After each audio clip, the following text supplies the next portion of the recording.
नमस्कार, आप देख रहे हैं आज का एजेंडा। मैं हूं आंचल गुलाटी गुंबर और अगले आधे घंटे में हम ट्रैक कर रहे हैं आपके लिए तमाम बड़ी खबरों को जो दिन भर में होंगी डेवलप और आप पर डालेंगे असर। तो आइए सीधे रुख करते हैं सुर्खियों का आज के एजेंडे में। प्रधानमंत्री नरेंद्र मोदी आज वीडियो कॉन्फ्रेंसिंग के माध्यम से रोजगार मेले के तहत सरकारी विभागों और संगठनों में चयनित 70,000 कर्मियों को नियुक्ति पत्र करेंगे प्रदान। देश भर में 43 स्थानों पर हो रहा है रोजगार मेले का आयोजन।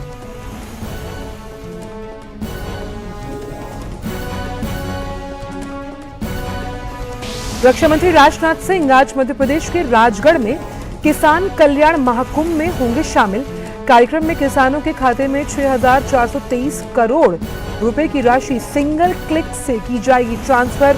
महाकुंभ में 11,000 करोड़ रुपए से अधिक के विकास कार्यों का होगा भूमि पूजन और लोकार्पण। अत्यंत गंभीर चक्रवाती तूफान बिपरजॉय कमजोर होकर अति गंभीर चक्रवाती तूफान में हुआ तब्दील। चक्रवात के 15 जून तक सौराष्ट्र, कच्छ और पाकिस्तान के तटीय इलाकों को पार करने की संभावना। वहीं प्रधानमंत्री ने गुजरात के मुख्यमंत्री के साथ फोन पर राज्य में बिपरजॉय की स्थिति और तैयारियों के बारे में की बात। राज्य को हर संभव मदद का दिया आश्वासन। और वाराणसी में G20 देशों के विकास मंत्रियों की बैठक का आज अंतिम दिन। बैठक में भाग ले रहे G20 देशों के प्रतिनिधि और सदस्य समूह आज सारनाथ जाएंगे। कल बैठक में सभी देशों ने सतत विकास को अंतर्राष्ट्रीय सहयोग एजेंडे के केंद्र में रखने के प्रति पुष्ट की अपनी प्रतिबद्धता।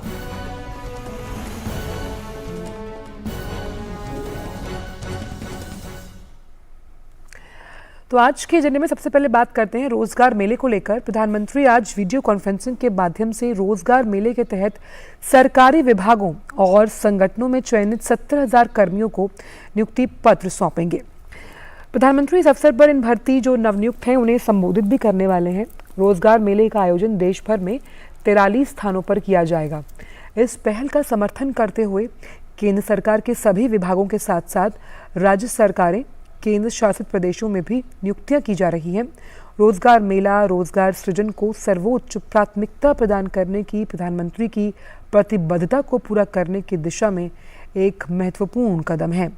रोजगार मेले से आगे के रोजगार सृजन में एक उत्प्रेरक की भूमिका निभाने और युवाओं को उनके सशक्तिकरण और राष्ट्रीय विकास में भागीदारी के लिए सार्थक अवसर प्रदान करने की उम्मीद की जाती है।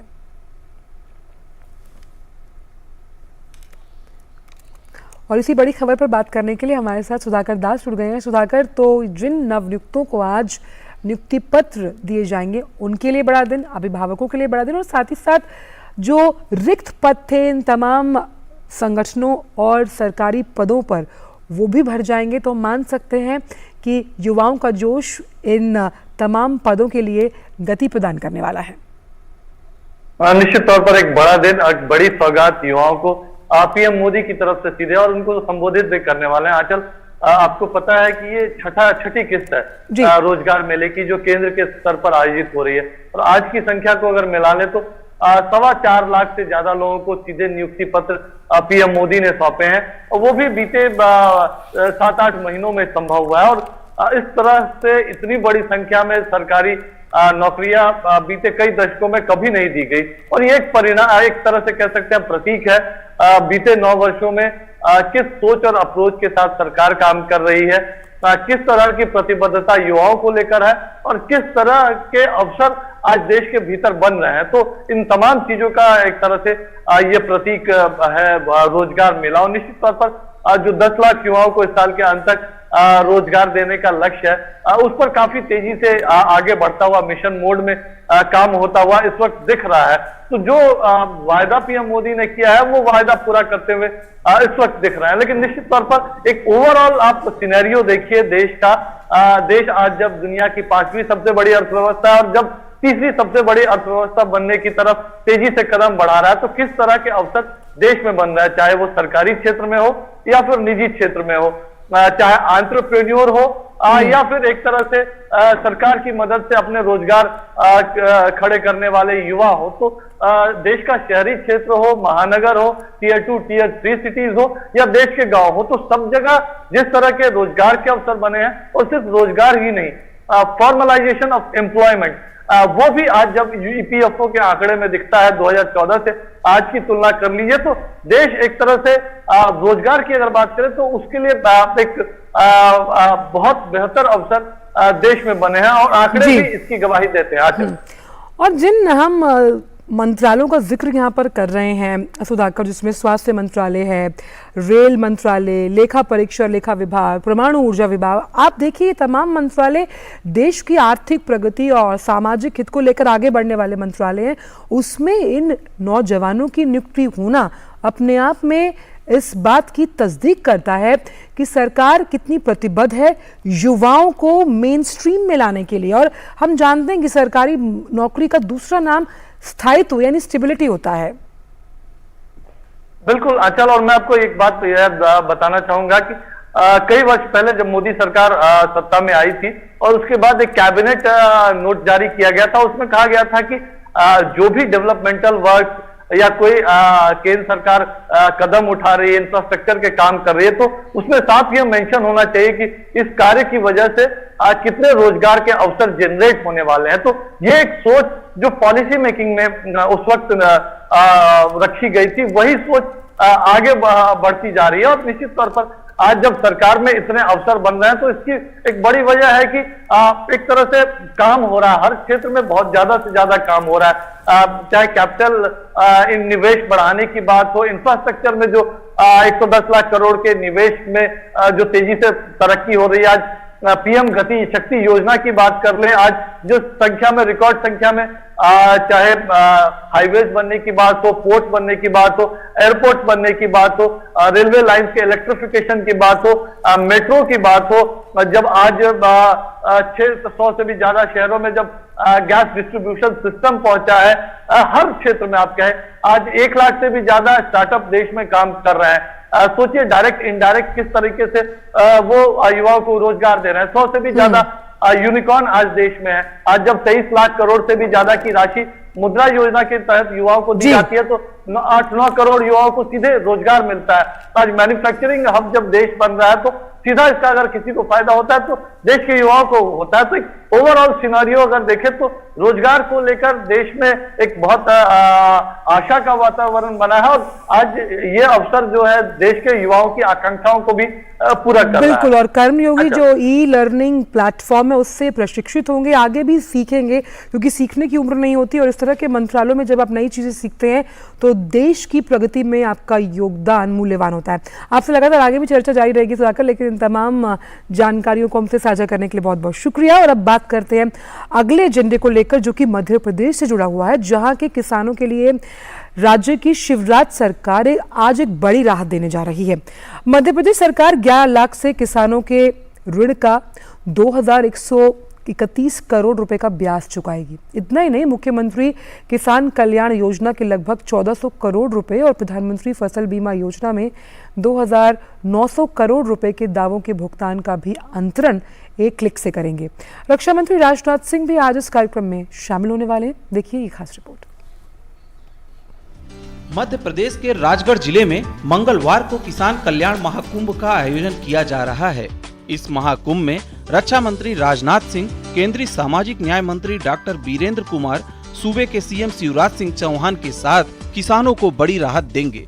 इस दौरान मुख्यमंत्री कृषक ब्याज माफी योजना के तहत 11 लाख से अधिक किसानों के ऋण ब्याज माफी की 2123 करोड़ रुपए की राशि के साथ ही मुख्यमंत्री किसान कल्याण योजना की लगभग 1400 करोड़ रुपए की राशि सिंगल क्लिक से अंतरित की जाएगी। इतना ही नहीं, इस किसान महाकुंभ के दौरान प्रधानमंत्री फसल बीमा योजना में 2900 करोड़ रुपए के दावों के भुगतान का भी अंतरण रक्षा मंत्री राजनाथ सिंह और मुख्यमंत्री शिवराज सिंह चौहान करेंगे।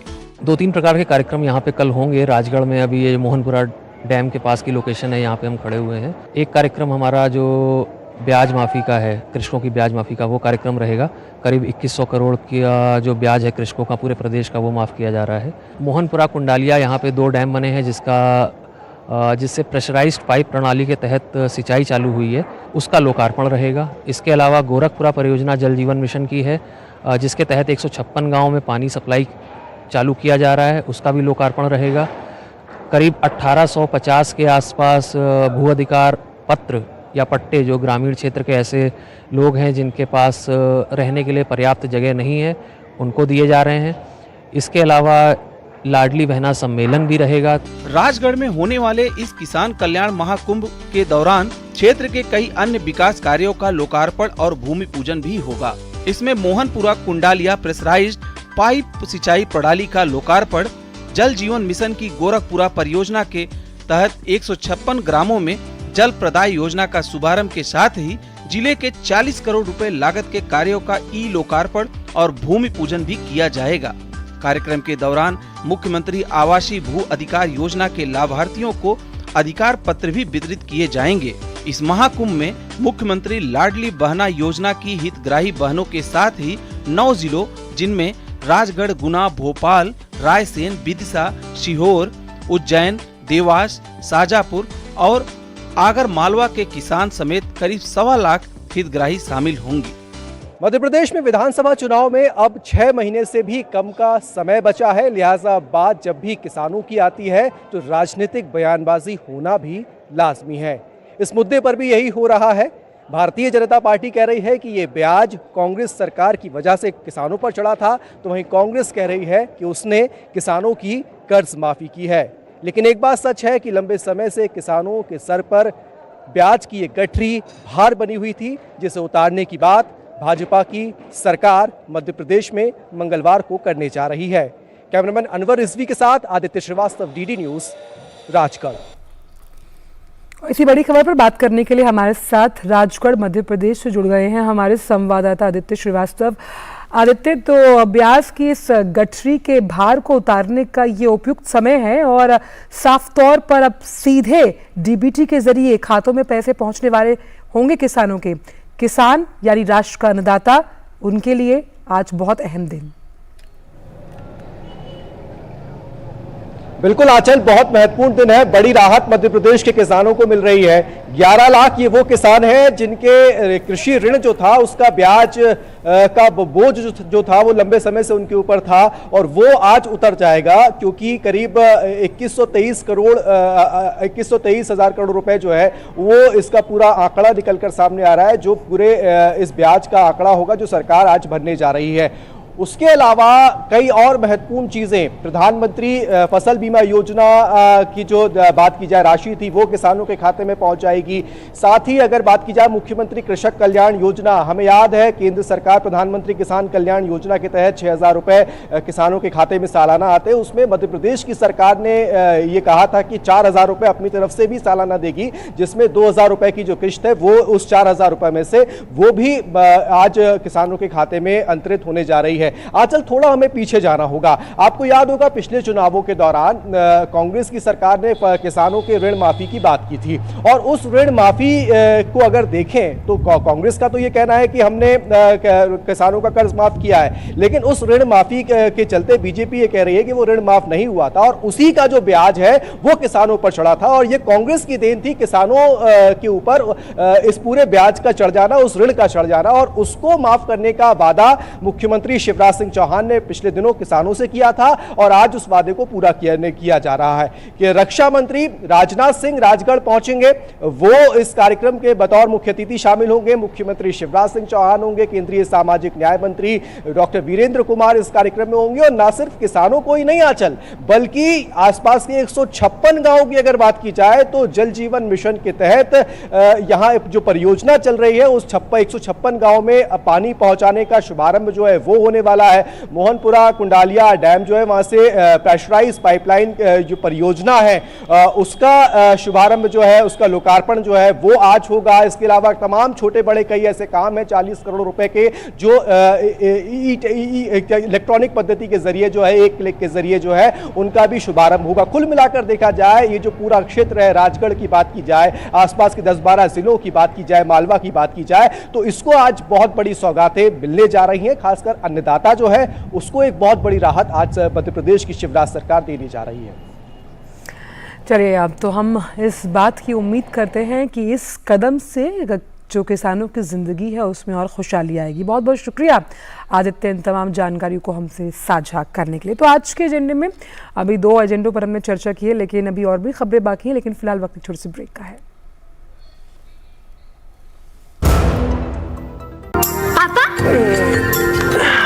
पापा, क्या आर्यभट्ट ने जीरो की खोज की थी? हाँ बेटा, दुनिया को जीरो इंडिया ने दिया था। और ये जो हम योग कर रहे हैं ना, ये भी दुनिया को इंडिया ने दिया है। वाह पापा। और बेटा, योग से हमें जीरो कॉस्ट पे हेल्थ इंश्योरेंस भी मिलता है। पापा, फिर तो मैं रोज योग करूंगी।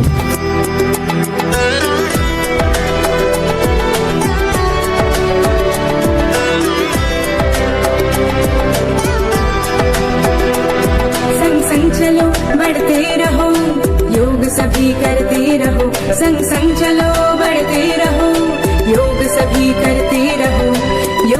योग करने से स्मरण शक्ति बढ़ती है, सब आसानी से याद हो जाता है। योगा ही जीवन का एक आधार है। योग से बॉडी बहुत फ्लेक्सिबल होती है। बढ़ते रहो, योग सभी करते रहो। आयुष मंत्रालय, भारत सरकार द्वारा जनहित में जारी।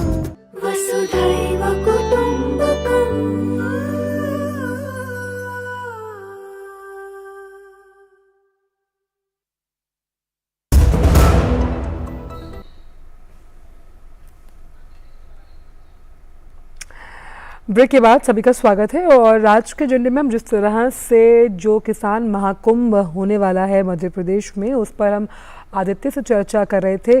कुछ एक सवाल रह गए थे, वापस आदित्य के पास चलते हैं। आदित्य, यहाँ पर हम किसानों की खुशहाली का जिक्र तो कर रहे हैं, लेकिन इस लाडली योजना के जरिए जो उनको ज़मीन देने का हक है, मालिकाना हक, वो भी मिलने वाला है। और आप खुद सोचिए, जिस तरह से आज नियुक्ति पत्र बंट रहे हैं उन तमाम नवयुवकों को जो नौकरी के लिए जाएंगे, ऐसा ही जो एक कागज़ का पत्र जो मालिकाना हक आपको देता है आपकी अपनी ज़मीन पर, आप खुद सोचिए कितना अहम दिन है उन सभी महिलाओं के लिए भी, क्योंकि सरकार की कोशिश महिलाओं को सशक्त करने के लिए, क्योंकि विकास महिलाओं के जरिए सबसे ज़रूरी है।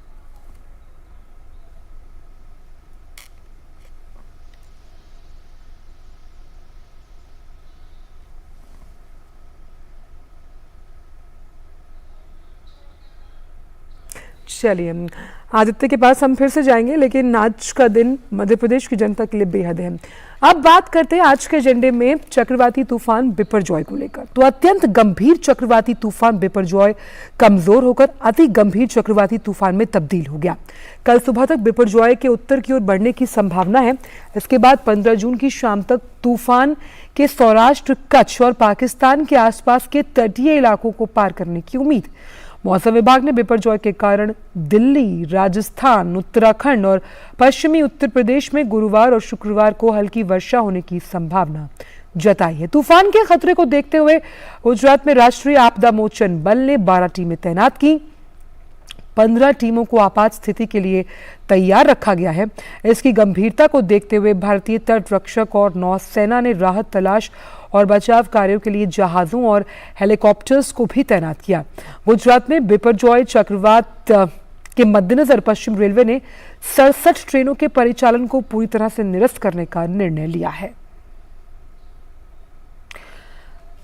तो बिपरजॉय भले ही कमजोर पड़ा हो, लेकिन अभी भी अति गंभीर श्रेणी में है और इसकी उम्मीद की जा रही है कि ये तट से टकरा सकता है। इसीलिए मुस्तैदी के साथ जो राज्य प्रशासन है वो केंद्र के साथ मिशन मोड में त्वरित कार्रवाई के लिए तैयार। बढ़ते हैं आगे और बात करते हैं वाराणसी को लेकर, जहां G20 की जो बैठक चल रही है उसमें विकास मंत्रियों की बैठक का भी आज तीसरा दिन है। बैठक में भाग ले रहे G20 देशों के प्रतिनिधि और सदस्य समूह आज सारनाथ घूमने जाएंगे। इससे पहले कल G20 देशों ने सतत विकास के लिए 2030 एजेंडे का पूर्ण और प्रभावी कार्यान्वयन और सतत विकास लक्ष्य यानी सस्टेनेबल डेवलपमेंटल गोल्स के लिए अपनी प्रतिबद्धता को दर्शाया। इसमें किसी को भी पीछे नहीं छोड़ा जाएगा। वाराणसी में विकास मंत्रियों की बैठक के दौरान SDG और जलवायु मुद्दों पर कल दिन भर की बैठक और 2 सत्रों के बाद देशों ने सतत विकास को अंतर्राष्ट्रीय सहयोग एजेंडे के केंद्र में रखने की अपनी प्रतिबद्धता की पुष्टि की है।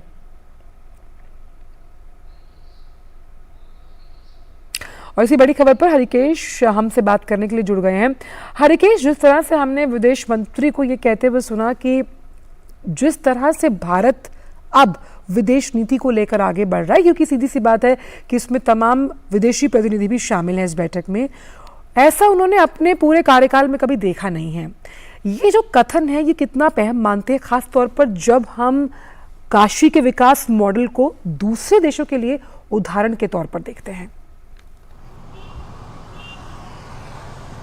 देखिए आंचल, ये अपने विदेश मंत्री जो है एक बहुत ही ऐसी प्रतिभा के धनी व्यक्ति हैं कि वो अपनी बात को विनम्रता के साथ बड़ी दृढ़ता से रखते हैं। तो ये जो आपने कहा कि उन्होंने कहा कि अपने जीवन में वो जो एक राष्ट्राध्यक्ष ने अपने प्रधानमंत्री का जो स्वागत किया, अभिवादन किया, हम लोग जैसे करते हैं अपने गुरुओं की, महाजनों की, अपने माता पिता की या भगवान की, जिस तरह से हम लोग आशीर्वाद लेते हैं, उस तरह से जो राष्ट्राध्यक्ष ने अपने प्रधानमंत्री का किया, उसका जिक्र उन्होंने किया कि जो भारत की शक्ति है, भारत की जो महत्ता है विश्व के परिप्रेक्ष्य में, वो इस कदर आ गई है कि अब हमें वो सम्मान मिलता है, हमारी बात मानी जाती है। और इसके कई ऐसे उदाहरण उन्होंने जो काशी के लोगों से चर्चा की थी उस दौरान भी कहा, और कल जो अपने प्रेस कॉन्फ्रेंस में जो 2 सत्र की G20 की बैठक हुई, जिनमें परिचर्चा हुई, चर्चा हुई, तरह तरह के मुद्दे जैसा आप जिक्र कर रहे हैं, जलवायु परिवर्तन से लेकर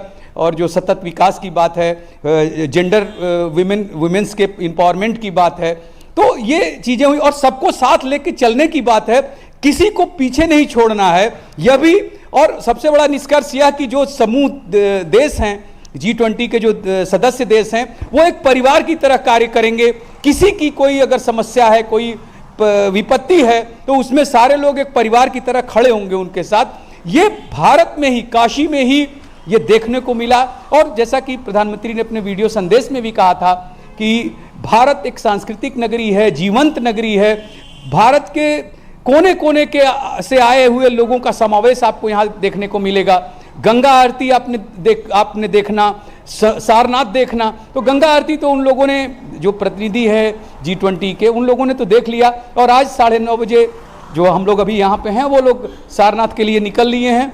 और यहाँ पर देखिए मेरे पीछे एक अच्छी होर्डिंग लगी हुई है जिसमें सारनाथ बुद्धिस्ट सर्किट का विकास, और आप देख सकती हैं धम्मेक स्तूप जो भगवान बुद्ध के उपदेश स्थली का प्रतीक है। और साथ में जो उत्तर प्रदेश विकास कर रहा है, योगी जी वहाँ के चीफ मिनिस्टर की का चित्र है, और देश के प्रधानमंत्री और यहाँ के सांसद का भी एक फोटो लगा हुआ है। तो ये जो कलेक्टिव प्रयास है, वही कलेक्टिव प्रयास जो उत्तर प्रदेश में भारत में दिखाई दे रहा है, उसी तरह का प्रयास के लिए यहाँ काशी में चर्चा हुई, संदेश दिया गया G20 की बैठक के माध्यम से।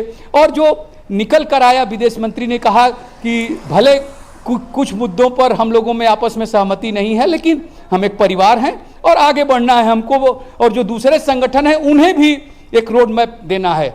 आंचल, और यहाँ पर जब हम इन सभी विदेशी प्रतिनिधियों का जिक्र कर रहे हैं, जैसा कि प्रधानमंत्री ने कहा था कि आप सारनाथ ज़रूर जाइएगा, और आज विदेशी प्रतिनिधि वहाँ का जो है वो दौरा करने वाले हैं, और माँ गंगा की आरती उन्होंने उसको भी अटेंड किया। आपने किस तरह से जब बात की उनसे, क्या अनुभव किया? क्योंकि भारतीय संस्कृति की धूम हम अच्छी तरह जानते हैं कि विदेशी पटल पर हमने देखी है, समझी है और सुनी भी है।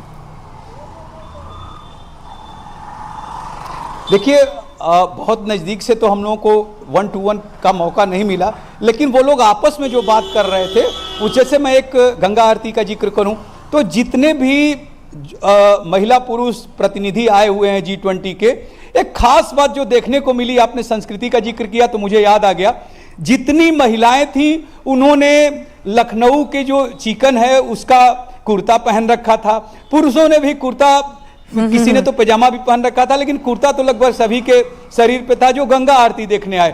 तो आप समझ सकती हैं कि परिधान हमारा था, उस संस्कृति को उन लोगों ने अपने परिधान के माध्यम से ग्रहण कर रखा था। उस गंगा आरती में वो लोग इस तरह से दिखाई दे रहे थे।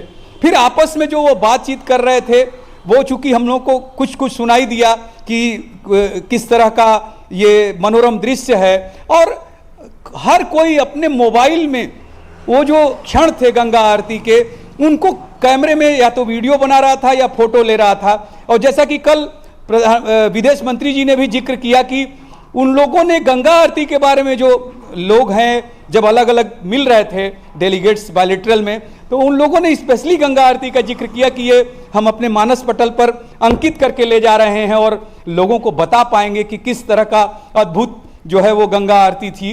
अब मैं दूसरी बात, जो कल यहाँ पर एग्जीबिशन लगा था उसमें गुलाबी मीनाकारी, बनारसी साड़ी, कारपेट, उसके बाद लकड़ी के खिलौनों, और यहाँ पे एक वॉल हैंगिंग गाजीपुर का, ब्लैक पॉटरी जो आजमगढ़ का विख्यात है।